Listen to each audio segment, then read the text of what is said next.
to His Excellency Sharif Mohammed Zene, Minister for Foreign Affairs, African Integration and Chadians Abroad of Chad.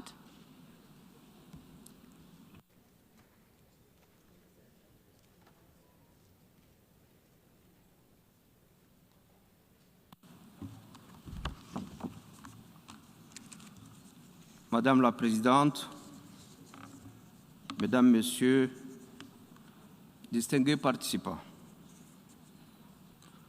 je voudrais tout d'abord remercier le Président de l'Assemblée générale pour l'organisation de cet important forum. La migration est une question sociétale transversale, complexe et multidimensionnelle. Aucun État, aucune organisation internationale, individuellement pris, ne peut la gérer tout seul.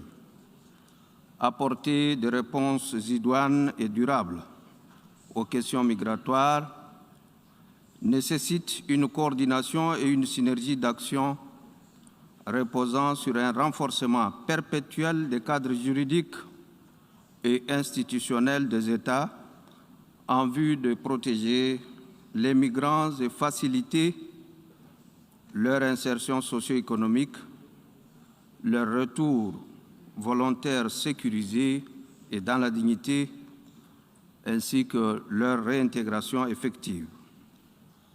Dans cette optique, il importe de souligner l'impérieuse nécessité de la mise en place d'un mécanisme efficace de coopération s'adaptant à l'évolution du phénomène entre les États, les organisations internationales et toutes les autres parties prenantes afin de mobiliser davantage la communauté internationale en faveur de la mise en œuvre du Pacte mondial pour les migrations.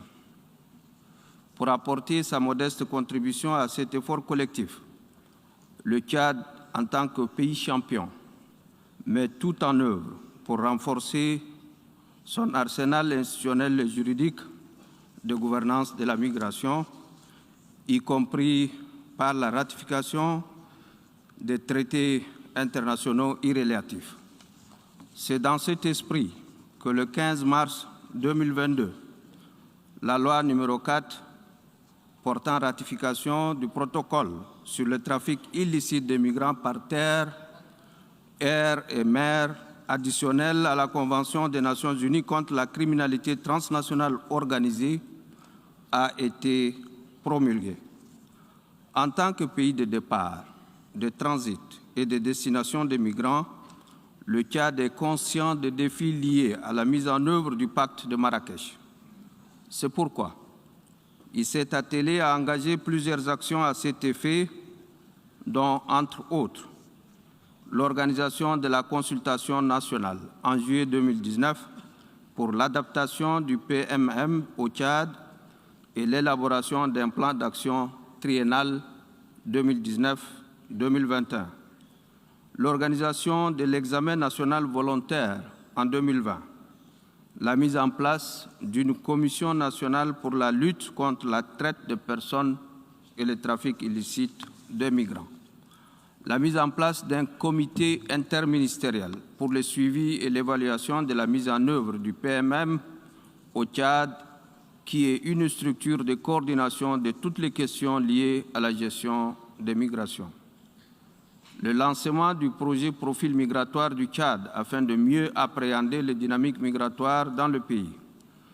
Le lancement du processus des indicateurs de gouvernance des migrations pour mieux comprendre les opportunités et les lacunes des politiques publiques existantes liées à la migration. L'organisation de plusieurs ateliers et formations dans le cadre de la lutte contre l'immigration irrégulière, de la traite des personnes et l'interconnexion entre les objectifs durables et les objectifs du PMM. La promulgation de la loi numéro 27 du 31 décembre 2020 portant asile en République du Tchad. L'organisation de l'examen national volontaire en février 2022 et l'élaboration du plan d'action 2022-2024. la promulgation de l'ordonnance numéro 6 du 30 mars 2018 portant lutte contre la traite de personnes en République du Tchad. Un projet de loi sur la protection des travailleurs migrants et les membres de leur famille est élaboré et déposé pour adoption. Toutes ces différentes actions successives illustrent parfaitement l'engagement ferme et la détermination du Tchad à poursuivre et renforcer davantage, en collaboration harmonieuse avec les différentes parties prenantes, ces efforts visant à lutter contre la migration irrégulière et à sensibiliser, orienter et encadrer la jeunesse vers une immigration sûre, régulière et ordonnée.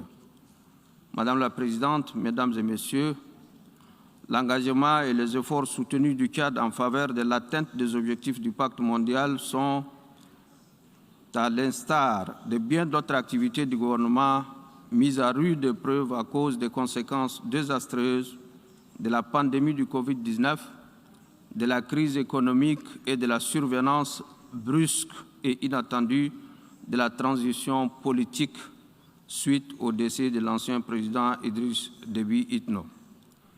Cette transition implique non seulement la mobilisation d'importantes ressources financières additionnelles, mais elle a également impacté l'ordre des priorités en assignant au gouvernement une feuille de route axée principalement sur le retour rapide à l'ordre constitutionnel. Dans cette phase délicate et pleine d'immenses défis, le Tchad a des besoins énormes en termes de moyens pour organiser et accompagner sa diaspora en vue de l'impliquer efficacement dans le processus de son développement politique, économique, social et culturel. De même, d'importantes ressources financières sont également nécessaires pour l'accueil, la prise en charge, l'accompagnement et la réintégration des migrants tchadiens en situation de retour.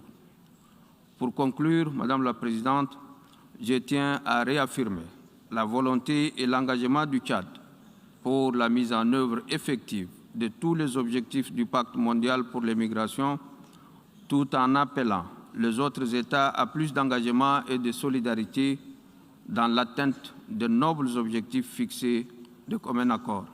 Je vous remercie de votre aimable attention.